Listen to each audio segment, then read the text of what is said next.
Welcome everybody. We're going to go ahead and get started. You are in the second Saturday presentation for the Historical Society. Just so if you're taking note, that's what's going to happen next. So if you're in the wrong place, give you a couple minutes to find the door. You are probably going to have the most comfortable seats that we have of any of the second Saturdays that we have this year. You might even find yourself feeling a little drowsy, so fight that if we can. My name is Ron Bloomfield. I'm on staff with the Historical Society. We'd like to thank the Planetarium and Bill back there for helping us have this wonderful facility during our Michigan History Day. Of course, we moved the museum down to the Planetarium for that day so that we can accommodate all those budding historians in the local school districts. And I had a pretty good job today. I've been hoping to judge that, and I'll tell you, there've been some pretty good projects. And we will have that ceremony coming up later this afternoon as well, if you want to stick around to see who goes on to the state competition. But it's my pleasure now to introduce our speaker for second Saturday.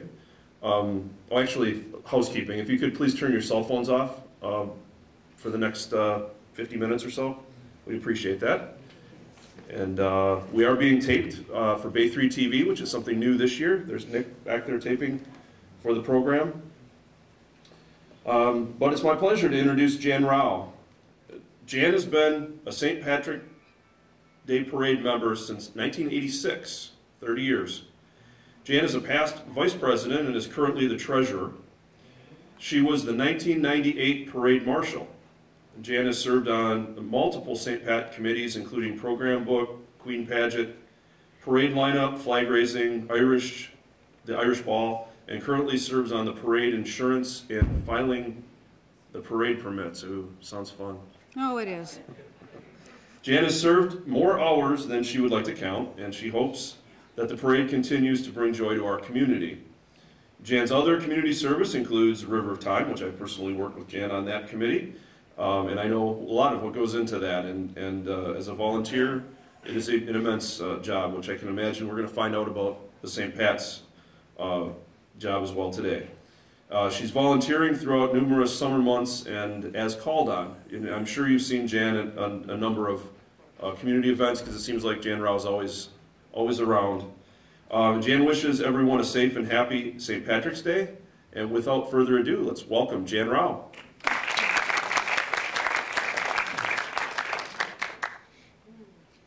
Good afternoon, and thank you for coming. This is going to be probably a brief history of the St. Patrick's Day Parade, and this is our 62nd year.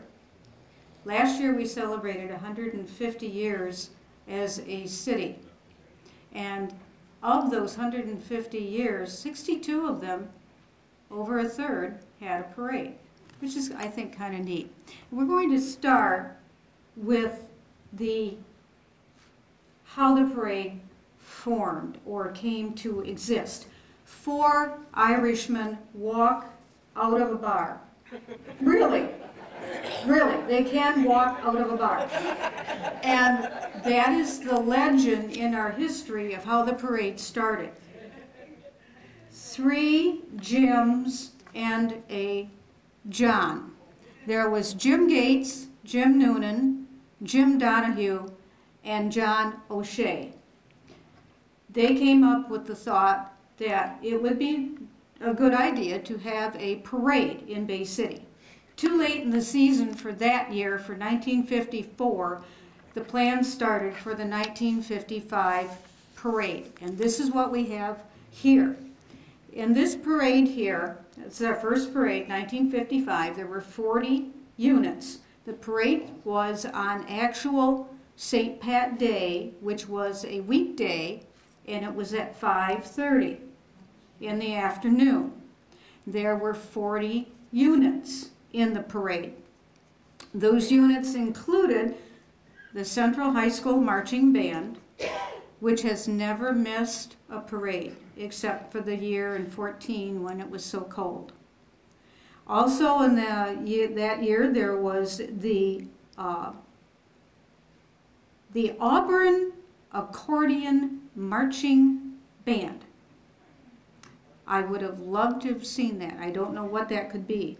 They had AAA Furniture, Michigan Bell, Gilman Plumbing, Sabarin Drugs, and also the Munger Civil Defense Unit.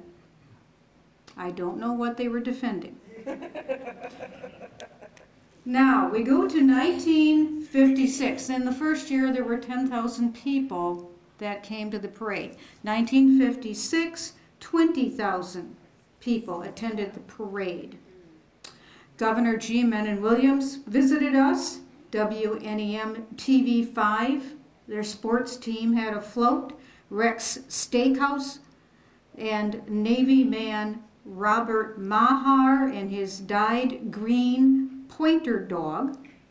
The Knights of Columbus Marching Unit and the Moose Haven float. And the Moose Haven was a home for the aged, and that is the smaller float you see on the side there. That is the Moose Haven float.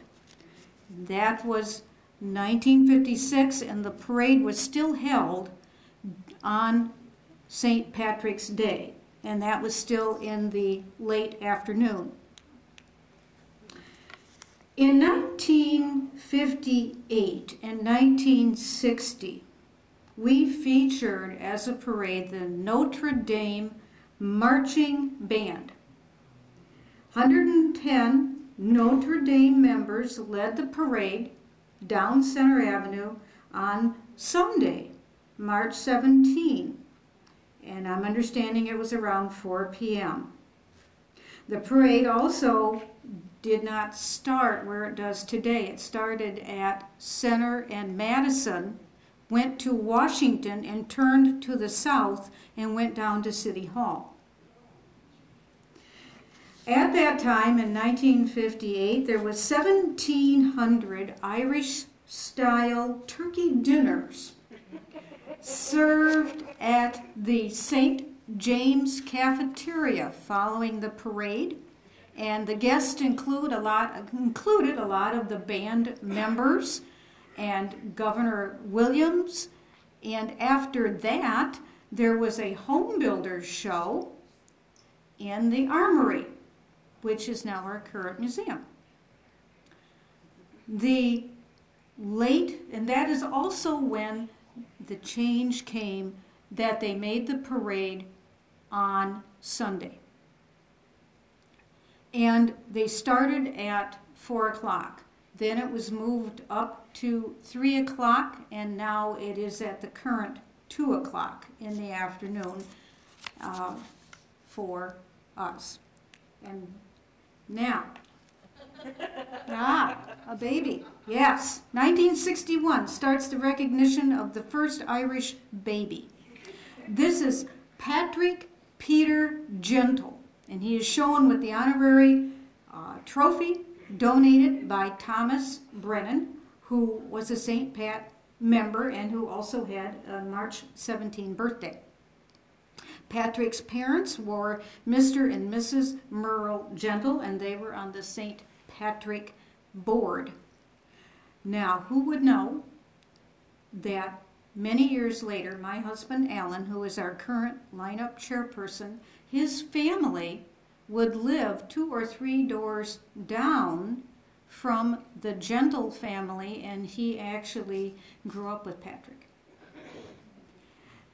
The Bay City of Bay City also issues a proclamation honoring the St. Patrick's Day Association. They do this annually. It started with Mayor Jim Tanner in the late 1950s, and Mr. Tanner was also a parade member. That proclamation is still held today, and we just went to the commission this past Monday to receive our proclamation, and we have a St. Patrick's Day Parade Association Day. 1962, yes, Kenny Roberts. Kenny Roberts was in our 1962 parade, and of course We know him from the television program. However, he also wrote a song and sang, and evidently it was a one-hit wonder. It was called I Never Saw Maggie Alone. Now, on that television show, that was shot live at TV5 in their studio in Indiantown at the time, and the back set of that was a bunkhouse style set, and kids would sit on the bunk beds, and Mr. Roberts would introduce the cartoons that they were showing. I did a little research, and Mr. Roberts passed away at age 85 in 2012 in Massachusetts, where he grew up. Now, the top float, I'm trying to look here. The top float is is our St. Pat's float from 1962. And it was designed by Merle Ginnell. The bottom float, I honestly don't know a lot about it. It does not appear to be a unicorn. There's not a horn on the horse, but it looks like a horse to me, and I thought it was just kind of an interesting float. In 1963, we had 12 bands. The band that you see there is called the Boysville Band from Macon, Wisconsin. We had 24 floats. Hampton Township won the best out-of-town float. The 379th Bomb Squad float had a world protection by USA rockets. The 379th Bomb Group was one of 12 heavy bombardment groups in the 1st Bombardment Division of the United States 8th Air Force in World War II. I'm assuming someone had a connection with that group. 1964, honoring a presidential memory. In 1964, the Presidential Committee announced, the Parade Committee announced that they would be sending the 1964 program book to Jackie Kennedy, along with a letter indicating that a mass would be said for John Kennedy at St. Mary's Church. The letter also indicated that this was the church that Mrs. Rose Kennedy attended when she was here in Bay City in 1960. The series of photos, the smaller ones, show the progress of the people that built the float that was here in town, and if you'll notice, some of those were in color. 1965. Emmons Miller was the 1965 parade marshal. Color photos show a bagpipe band, Knights of Columbus marching group, Bay City Central Band, and a girl group of marchers. Now, they weren't identified, but a group called the Essexville Cloverettes is mentioned several times in Bay City Times news articles of that day. But I don't have a confirmation if these young ladies were that group. You need confirmation. I have a name for you. Really? What? Rhea Thompson can tell you everything. All righty. I'll keep that in mind. Thank you. Using green ink in our program books started to be popular. 1966, 1967, and 68, the St. Patrick program books featured a lot of green ink, not a lot of photographs, and not a lot of news articles. So I don't have a lot of information on that. But Ashley Ann Bowker was the 1968 parade queen. Other parade queens were from Pinconning, Frankenmuth, Alpena, Miss Bay County, Miss Timbertown, Miss Michigan Teenager, and Delta Sigma Nu Queen. The judges, the committee that took care of the judges are the top photograph, and the Queen's Pageant Committee is the bottom photograph. There's a gentleman in the photograph, I'm not sure, Irvin McAkron, and he's in the top picture, top left. Irv and his wife Rose are still on our committee. They are in their 80s, and they are currently our committee historians, and they keep all of the news articles and program books and such that we have and put our scrapbook together for us. So they're actually still active in the committee. 1969. The black and white photo is the Michigan House, and the sign says something about whiskey in heaven. The top float in the green is the Holy Rosary Academy. The middle float is Civitan, and the bottom is a float titled Hats Off to the Irish. Families can and still do get together and build floats. Notice the continued use of green ink. 1970. Our St. Pat Queen that year is the young lady pictured there. Her name is Kathleen Sullivan. Kathleen Sullivan competed and won the Michigan Rose of Tralee pageant in Detroit in May of that year. After St. Pat, Kathleen received an all-expense paid trip for two to the worldwide Rose of Tralee pageant in County Kerry, Ireland. Kathy, her family, including her 15-year-old brother Tim Sullivan, and St. Pat member Emmons Miller, went to Ireland in September. Kathleen did not win, but wished Kathleen Welch of Massachusetts well, saying she deserved to win.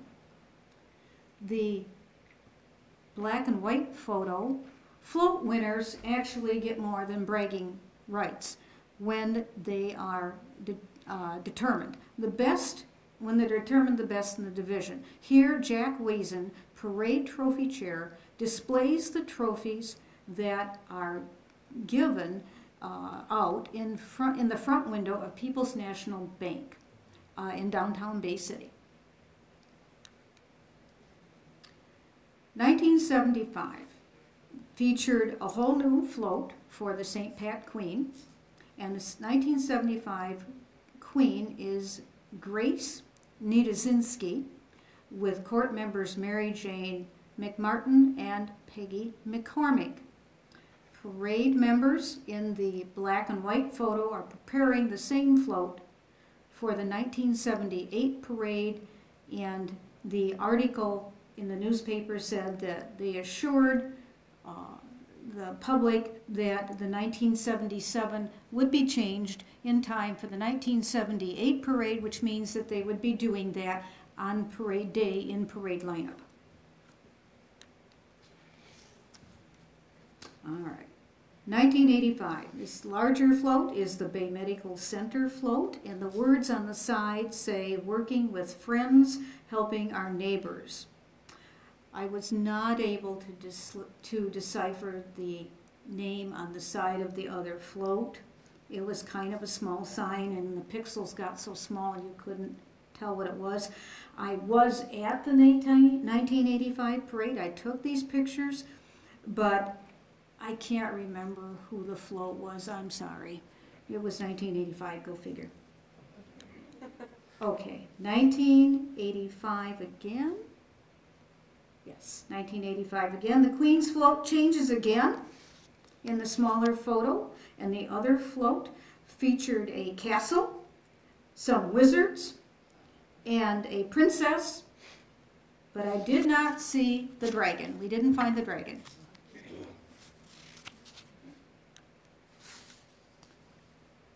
(1986 to 1955 through 1986) showcases some of our early years of the parade, but there are more facets to putting on a parade. And this is what I just got finished up doing before I came here. After we get our parade entries, we need to get them in some kind of order. So we have numbered tent cards that identify what the entry is, such as a float or a band or a rocking unit.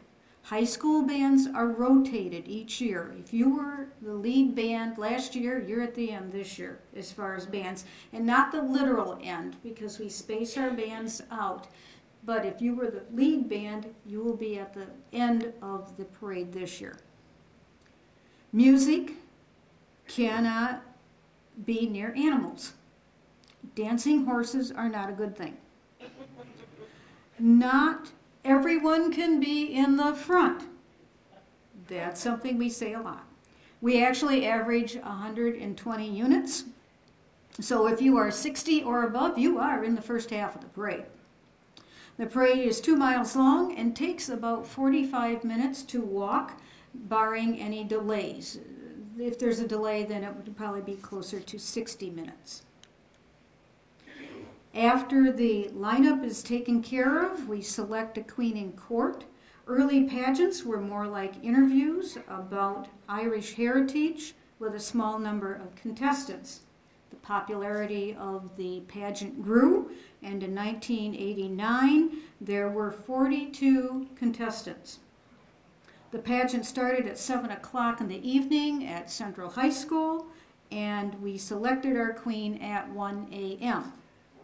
I was there, I remember. It was amazing. Today our pageant is much smaller again, and we are exploring new ideas to rekindle interest in our pageant. But having said that, we do have a queen in court this year, and they are wonderful girls, and they will represent us very well. Float fluffing. After the queen and court are selected, the committee needs to get our float ready for our court to ride down Center Avenue. I call it fluffing the float. We change any damaged trim or any float covering and tack up whatever is loose. We also change the year.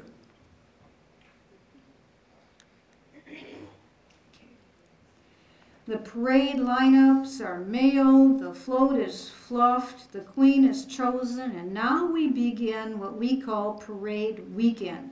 And it actually starts with a church service. We have a church service on Saturday afternoon, and that is representative of the smaller float, a smaller picture.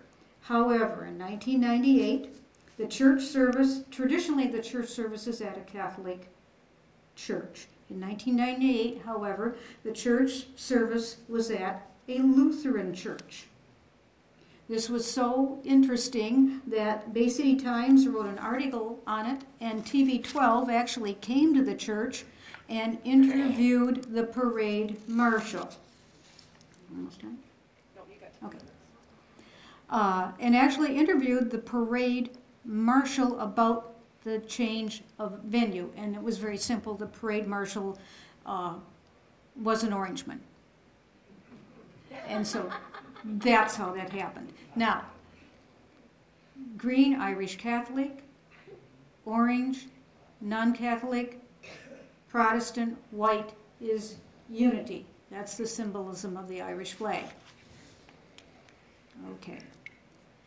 Following the church service, we have an Irish ball. The ball features dancing, dinner, and more green beer than you need the night before you need to stage a parade. This year, we changed our name to Céilí, which is Gaelic for party. And we reduced our ticket prices to $20 a person. Our Irish Céilí, we will have hors d'oeuvres, desserts, a cash bar, and a silent auction. It's a good time before you have to go out in the cold on parade day. And it is also a parade fundraiser, so if you are interested in it, let me know, and I'll see about getting arrangements for you to get tickets. Now that's on Saturday. Now on Sunday, parade day, we start with a flag raising ceremony in front of the county building. That's at 10 a.m. and it is open to the public. It's a little crispy, but we do it. We play the American, Canadian, and Irish national anthems. We introduce our Queen and Court and our Parade Marshal. And we have an MC that looks a lot like a leprechaun. The bottom picture is myself and the Queen, and I knew she was going to be Queen the minute I saw who she was, because she was almost 6 foot tall, and I'm not. So I knew you always get pictures with the Marshal and the Queen, and so we were the whole Mutt and Jeff thing that year. Announcing a parade. In early years, the parade was announced using a PA system. TV5 first broadcast the parade, and then our cable company did the broadcast. Broadcasters sat outside at a table. The photo on the left is Betty Oswald, parade member, Todd Dubois from Brezhnev, and the last gentleman is Terry Watson doing the commentary from the 1980s. We went to an enclosed trailer in the 90s and 2000s, which is the photograph of the white trailer.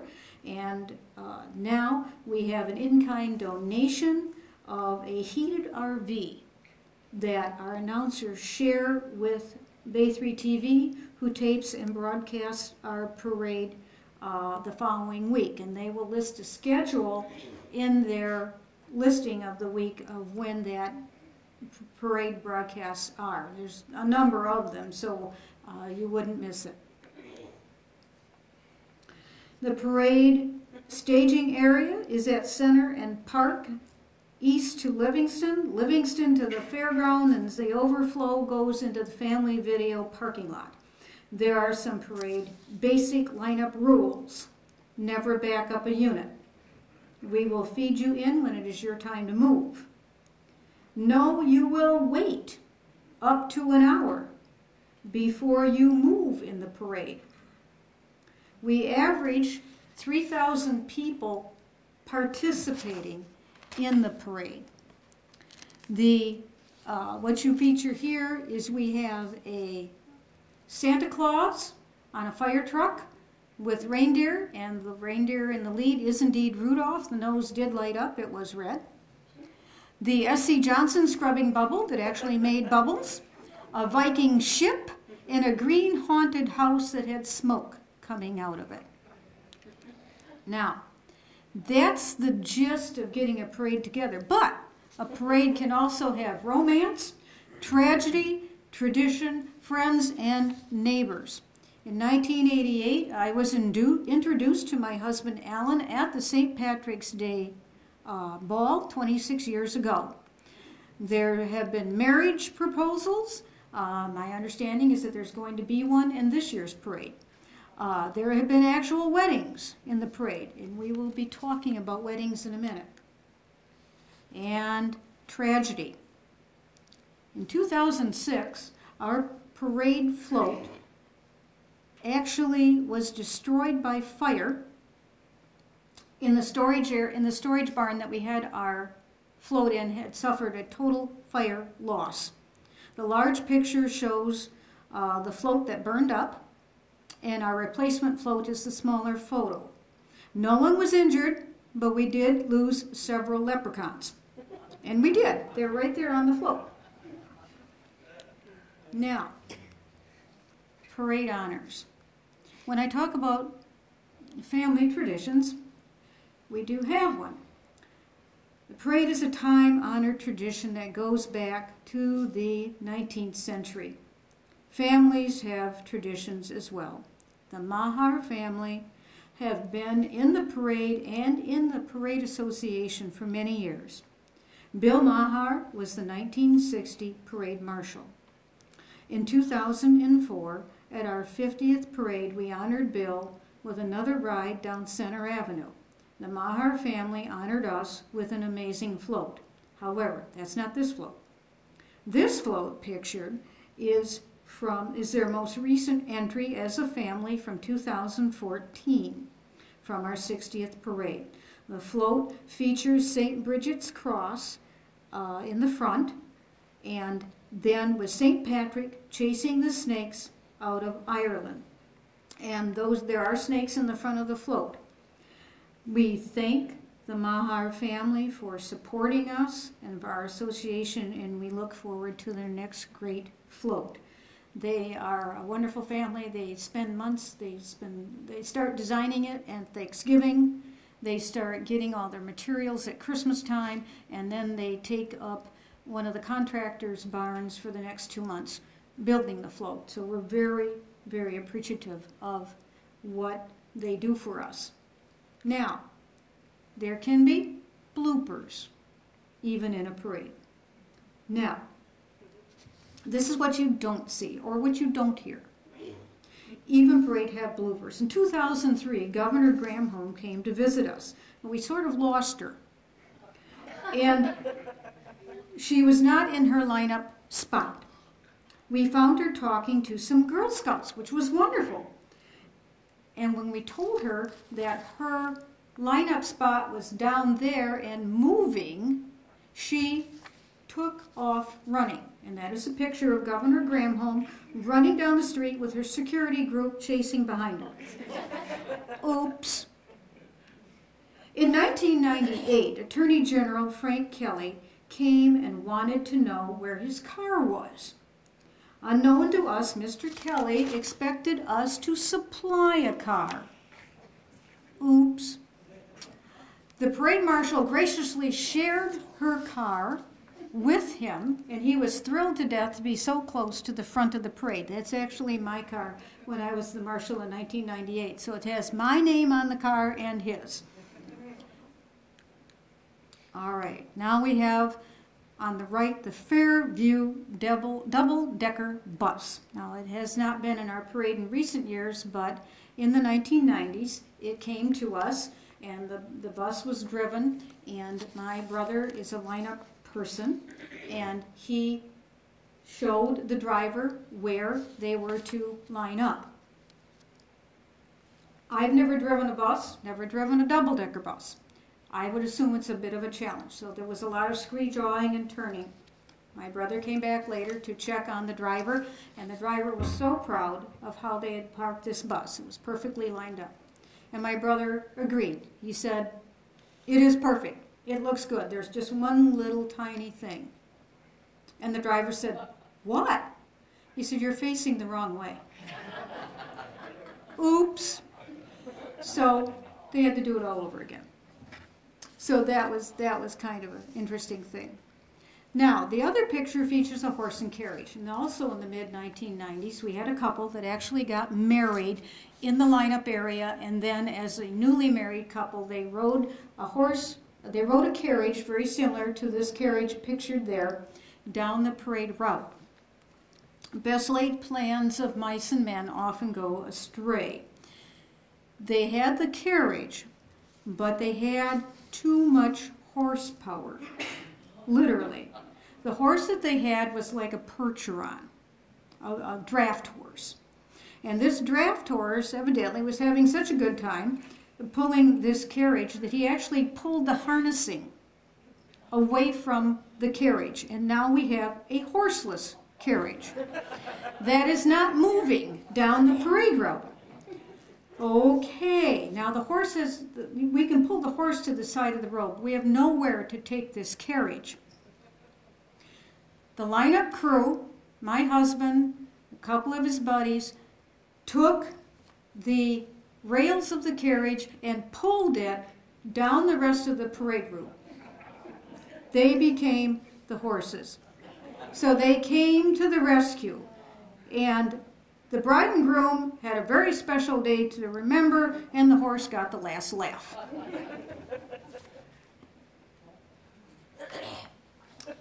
Neighbors and friends. Now, you see the parade, but this is what we see when we're coming down the parade. At the end of the parade, the lineup crew comes forward in a vehicle.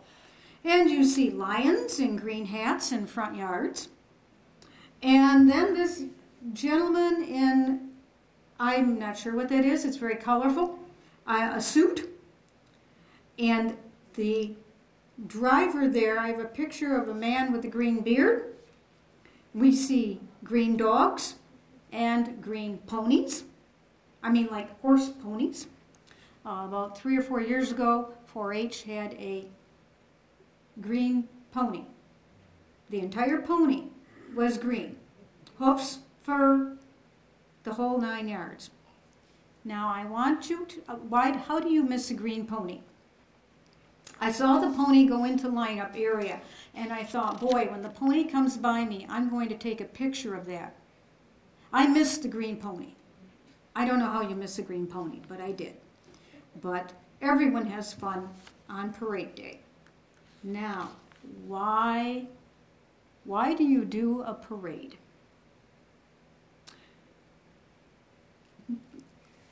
You do the parade because of the children that you see pictured here. When you see those faces and they're smiling and they're happy, that's why you do this parade. You see it with grandfathers who are parade marshals and they have their grandchildren marching down the street with them. You see the crowds of people that come to see this. It's a celebration of spring. It's a kickoff of the events in Bay City. You do the parade for that. I love to watch the parents who bring their children. They're as much fun to watch as the kids when you see the things that are coming down the street and how excited everybody gets. That's why we do a parade. And I would like to thank you for 62 years of a labor of love.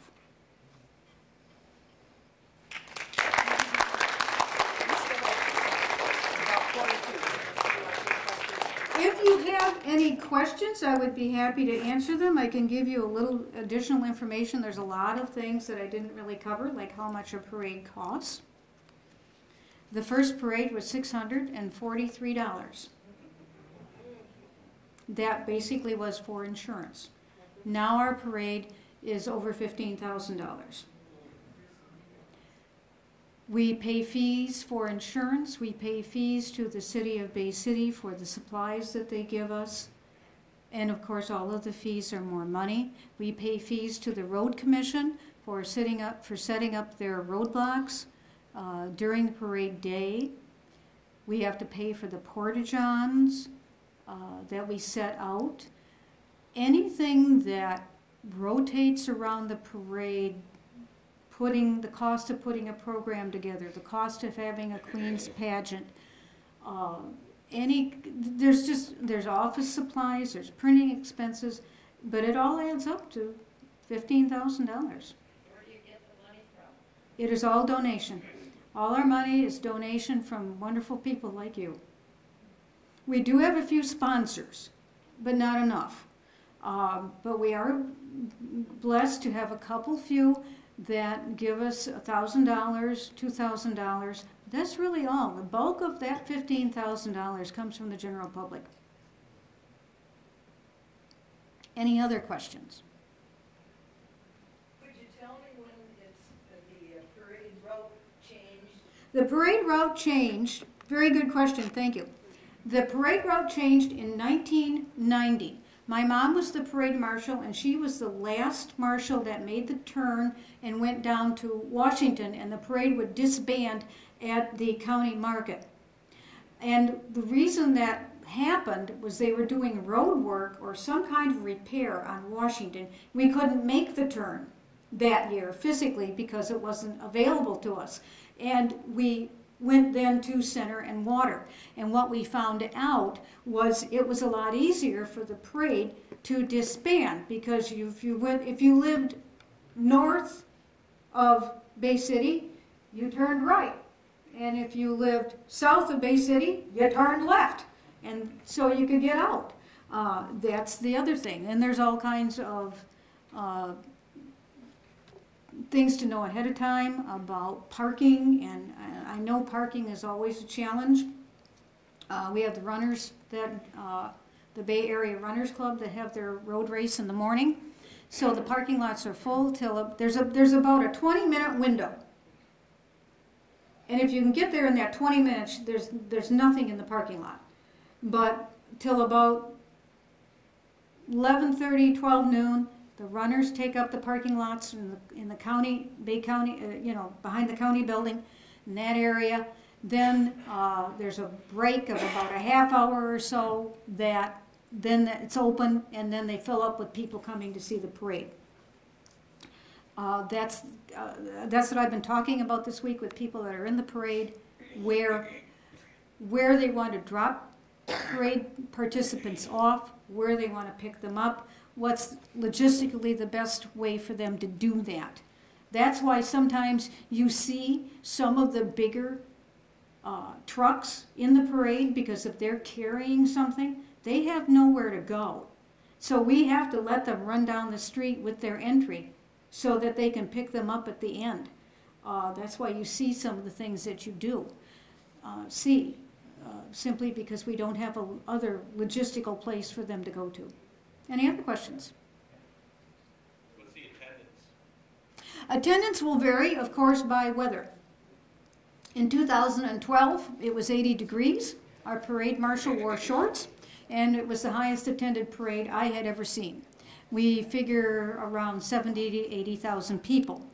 In 2014, it was the coldest parade we ever had, and that was about 15 degrees with a wind. And then we had, 5,000. So it will vary. An average parade will be around 40,000 people. Any other questions? Okay, thank you.